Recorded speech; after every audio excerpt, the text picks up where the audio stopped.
I love being lied to. Well, I love it when games lie to me. There's something so interesting about playing a game and slowly realizing nothing is what it seems. And today's title is the perfect example. Hollowbody is a survival horror game developed by a single person, Nathan Hamley, working under the name Headware Games. He built the whole thing himself. Every environment in this game, every creature, every line of dialogue. One person. And he's lying to us. It released on PC in 2024 to a very positive reception, being compared to games like Silent Hill and Resident Evil, a love letter to PS2 era survival horror. But here's the thing about love letters. Sometimes they tell you more about the person writing them than the person they're written to. And what Hollowbody tells you about its sole developer is that he's thought very carefully about what it means to deceive someone. The game opens with some lore and world building. In the mid-21st century, a catastrophic incident unfolded along the western coast of the British Isles. A suspected bioterrorism attack of unknown origins, targeting one of numerous British cities long since plagued by economic hardship. What we don't know yet is even these opening words are a lie. Walls were built, cities were sealed off, orbital strikes wiped out what was left.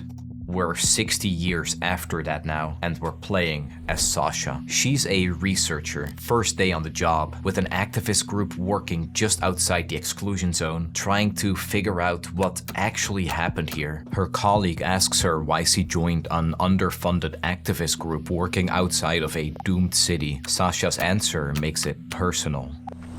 My mother was one of the kids that made it out. I'm just sick of no one being held accountable. We follow her down the beach where the rest of the research crew is waiting, but something is wrong. One of them is missing, and we're sent to find him. We search along the coastline until we find some rocks with a gas mask lying in front of them. It's sitting right in front of a cave entrance, so let's see if we can find the missing crew member in there. We have a flare on us to light the path ahead. After what feels like 15 minutes of walking, we find something strange. There's a giant hole in the middle of this cave. We can't even see the bottom, so we throw our flare in and it just keeps dropping until it disappears in the dark. And then the camera does something unexpected. It pulls back and switches POV. Something is approaching us from behind, and then...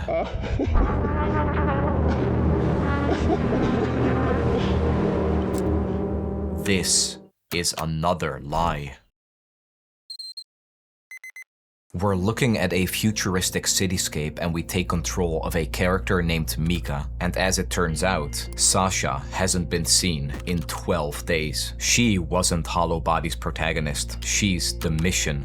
We are playing as Mica, a black market courier, and her partner in crime, a man called Tax, has arranged a fake clearance to get over the walls and into the exclusion zone. She has 24 hours to find Sasha and get out. But the things that are waiting for us there disturbed me to my core.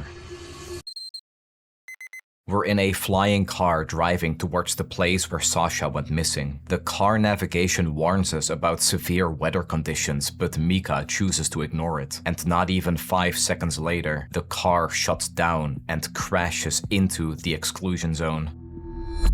Just like that, we're stuck here. We've only heard the stories of how dangerous this place is, but we're about to find out if any of them are true. When the bioterrorism attack hit, authorities evacuated the fortunate few that were deemed high-value citizens and rushed them to safety in neighboring cities. Everyone else was sealed behind walls, abandoned to this quarantine zone. So before it's too late, we need to find a vantage point, someplace high enough to get a signal through on the radio and call for help. And this is where Hollowbody truly begins. There's something specific about this city, and I'm not talking about the obvious similarities to Silent Hill. It's more that this city feels like it hasn't been empty for very long. But this is a horror game, and emptiness means danger.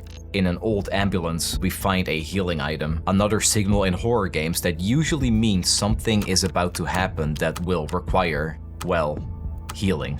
But there are also these thick roots growing through the vehicle, like the city is digesting it. These roots are important. They are the core of Hollowbody's lies. And then around the corner, our radio crackles and we can hear a conversation that took place 60 years ago. All residents are advised to stay in their homes until further notice. This is absurd. You have no right to tell us what to do. It's just a precaution, the voice says. Just stay inside. Prisoners in our own damned homes. We can see how that ended.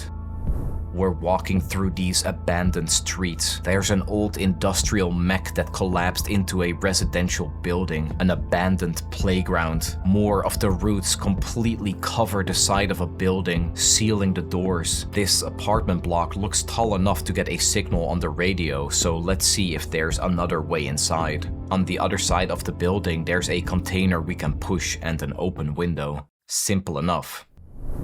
The inside is as dead as the outside. Most doors are locked or completely consumed by the roots that seem to be growing everywhere. But the ones we can open tell us what happened to the people who got trapped here during lockdown. Some starved, some were assaulted by neighbors, and some of them have these strange things on their head. A device to let them retreat into a virtual world while their bodies gave out. Something is terribly wrong within the exclusion zone. We're only just beginning to see the effects as we attempt to understand them. I explore room after room and it's just rubble and more death, until in one of the rooms, a phone rings. Should have stayed where it was born, like little Sparrow. How is this line still active? Some things you refuse to deny. And then we get a strange warning from the robot voice. Watch out for the strays. They haven't had a proper meal in weeks. Creepy f***ing robot. I don't understand. Who could this voice possibly belong to? And what the hell are strays? Meanwhile, we're still trying to get to the top of this building. I explore hallway after hallway. They all start to look the same, like I've passed this exact one a dozen times already. And then there's knocking. I follow the sound to a door. There's an old wooden bat pierced with rusty nails embedded in it. You know what? I don't want to go inside of there, but let's just take that with us, just in case. I take one step and that same door suddenly swings open. With the bat I just found in my hand, I enter the room. It looks like most of the other rooms, but there's this crying. At the back of the room there's something moving. We get closer and then... This humanoid looks completely distorted by whatever is happening to this place. Limbs too thin, skin grown over where a face should be. It moves like it's in pain and doesn't understand why. Like a person became this thing and part of it still remembers being a person. Is this what became of the city's residents?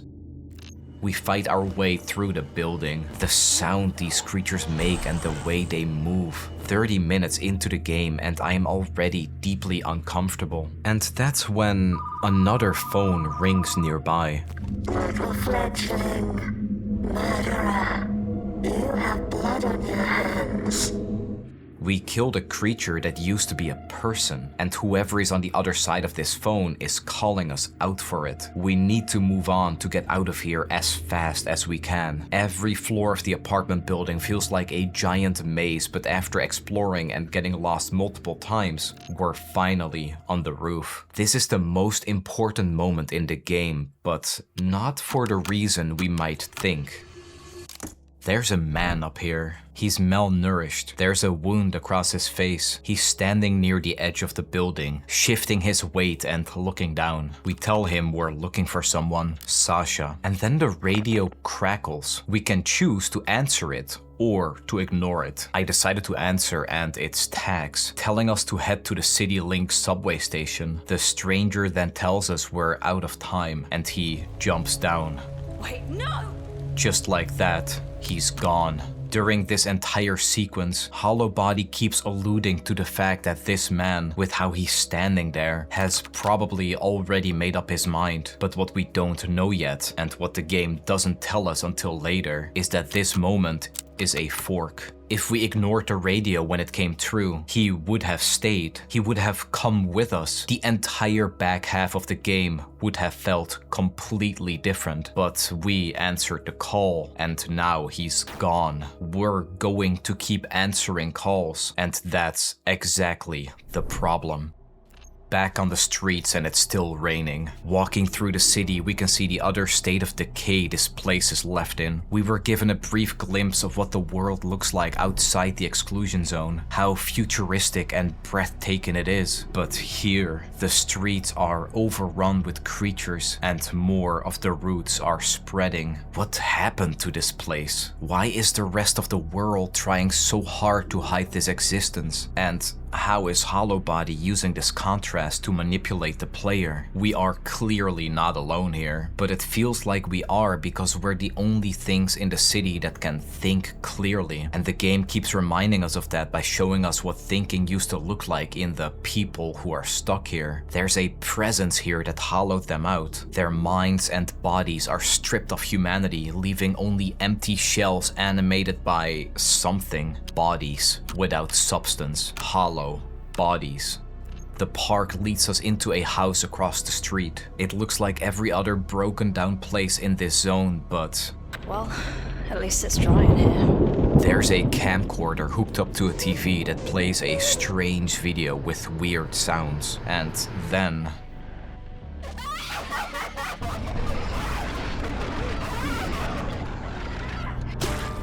back in the room we enter, there's a new disgusting flesh monster with twitching eyes following our every move. When we get closer, the camera frame switches and it's gone. So we take the camcorder and head upstairs. There's a tripod to place the camcorder on and the radio starts crackling. We get a conversation between two sisters. It's half a bottle each. It's enough. So this is it. We just lie and wait for it all to be over. Hey, we're doing this on our terms, not theirs. I don't know why, but that moment really got to me. Choosing to go together before you don't have the choice anymore. Unfortunately for us, this is just the beginning. We don't even make it out of the room before the game has one more thing to say. Something just hit the window. Is that blood?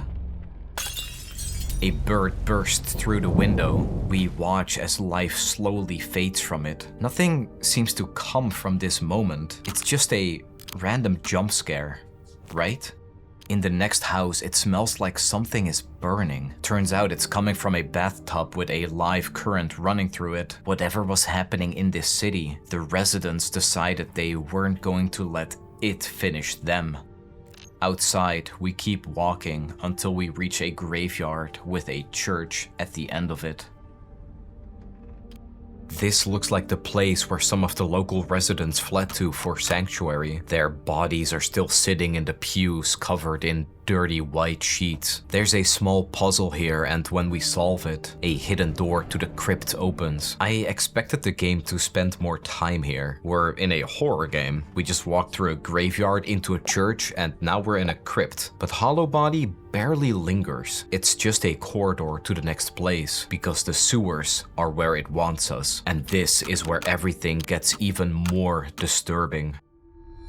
The sewers have no map. The layout is deliberately confusing. The camera angles change constantly and every new angle is extremely disorienting, with creatures or insects coming from around corners we have no vision on, corpses shambling in the corridors, and of course to continue we'll have to take care of them. And then we find this machine with candles placed in front of it and hands growing out of it, 4 arms reaching forward as if they are waiting for us to place something in their palms. So I guess let's go and find whatever it is they want.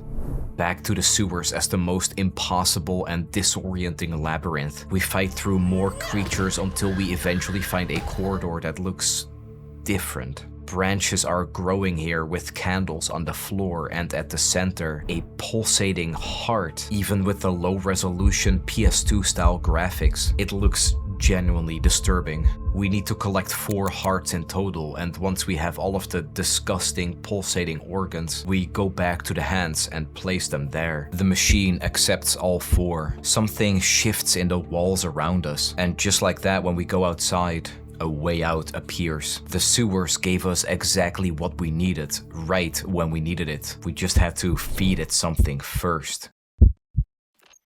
Every time we reach a new telephone, the voice is waiting. Little Sparrow, little fledgling, murderer. It knows our name. It knows what we just did. It says things that only make sense if it knows exactly what Mica is feeling. I found this deeply uncomfortable during my playthrough. But here's the thing I haven't told you yet. Every phone in this game is a save point. The mechanic that's supposed to make the player feel safe. The one thing in a horror game that signals we can breathe, our progress is protected, is tied to this voice. Every time we want to save, we have to talk to it. We have to pick up. Hollowbody takes the one moment of relief it offers and makes it part of the lie.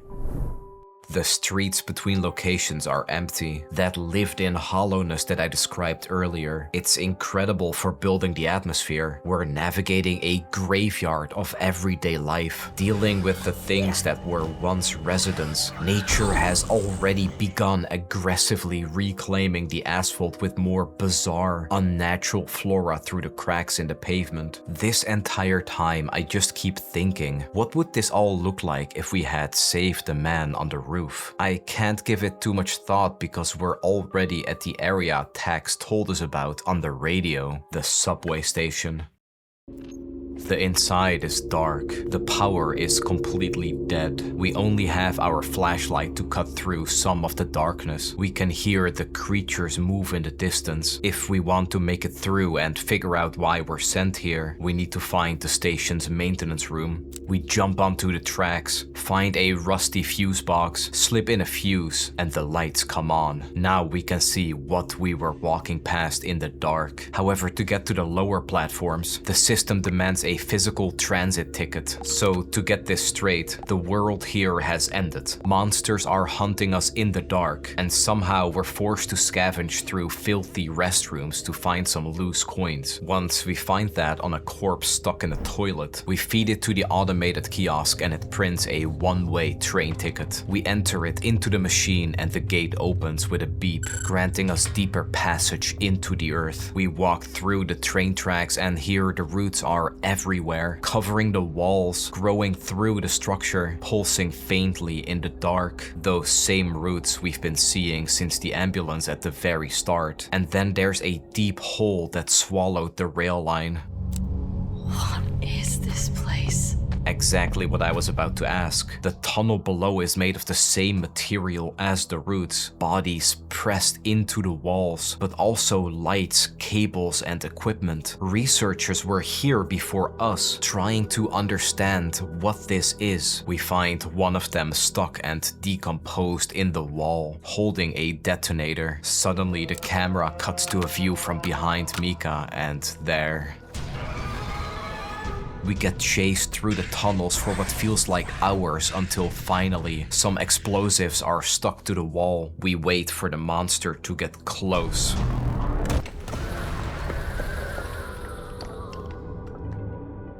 With the horrifying creature now out of the way, we can return to the scientist in the wall. A hole has formed that we can crawl through, and that's when, after everything, after all of this, we find her. She's alive. Sasha is at the foot of something enormous. An underground tree, ancient, its roots spread through the entire city above us. The roots we've been seeing everywhere, surrounded by barrels with toxic waste. Her legs are broken. She can't move, and we can't get a signal this deep underground to get her out. And then, one more time, a phone rings. It's okay, Mica. I'm right here with you. I can help. It's the voice from every save point, the voice calling us Little Sparrow and told us where to go, and it offers to help. It makes the room beautiful, light dancing in the roots. It tells us it suffered too, that it wants to be free, that it can guide Tax to us if we just let it. So that's what we'll do. We'll wait for Tax, and to my surprise, he actually shows up. He finds the hole and makes his way towards us, through the roots until he finds the tree where we are. Maybe the voice we've been answering the entire game isn't actually evil. We can see Tax get closer to our location, and then we witness the most disturbing moment in the entire game. You're safe now, Little Sparrow. Mother will keep you warm. It's September 25, the same day it all happened, 24 years later. We see a ship on a lake, and slowly, in the distance, an eldritch being wakes up. That's the end of Hollowbody. Well, it's one ending, and to understand what the hell just happened, we need to talk about the other ending. If we save the man on the roof by ignoring the radio, if we stay with him, he'll walk with us through the rest of the ruined city, makes quiet observations, doesn't tell us his name, and he'll wait at the tunnel entrance at the end. I'll wait here for you. Please, come back.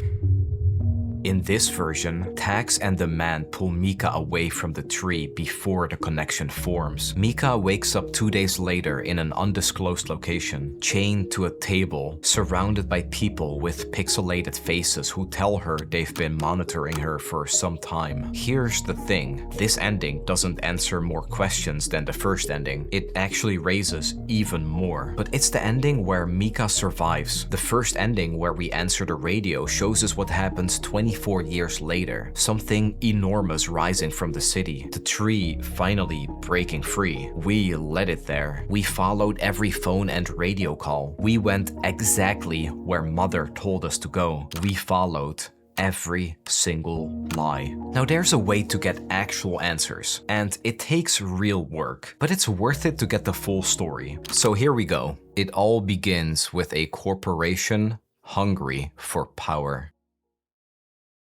Sherwood came into the city to help rebuild a dying community, but like any evil corporation, that was never what they were really trying to do. They started by building a subway, and while they were digging, they buried something, chemical waste from a failed life extension project. That waste mutated the local ecosystem into a hive consciousness, spreading through roots, infecting anyone it touched. When things spiraled, the company locked down the city and sold the world a bioterrorism story instead. Those are the words of the game. That's the lie the game opens with. A corporation covering its tracks so completely that 60 years later, a researcher named Sasha comes to the exclusion zone looking for the truth and gets absorbed by the thing they were trying to bury. And then her partner comes to find her and follows every instruction she's given. But in truth, from the moment Mica entered the city, she was already infected by Mother. Remember this bird? Why would it fly into a window? I think this is the single moment that describes Hollowbody better than anything. When that bird bursts through the window, it's a jump scare. A cheap one, you might think, but I think it's more than that. A bird flies into a window because it sees a reflection, another sky, another world that looks exactly like the one it's already in, so it flies toward it with everything it has. Mother calls Mica Little Sparrow from the first phone call, and Mica follows every instruction, every hint, every guiding light. She goes deeper and deeper into the city, into the roots, into the thing growing underneath. She thinks she's navigating toward escape. She thinks she's finding her way out, but she's flying toward her own reflection. The game lies about the city, about why it's helping us. It lies in the opening text, its save mechanic, in the voice that answers every phone call. And the reason it can do that is because we trust the game we're playing. A game sets the rules and we follow them because that's what playing means. Hollowbody knows that and uses it against us. Oh, and there's another secret ending. It's difficult to get, and, well, this is all I'll show you from it. It's more of an Easter egg, really.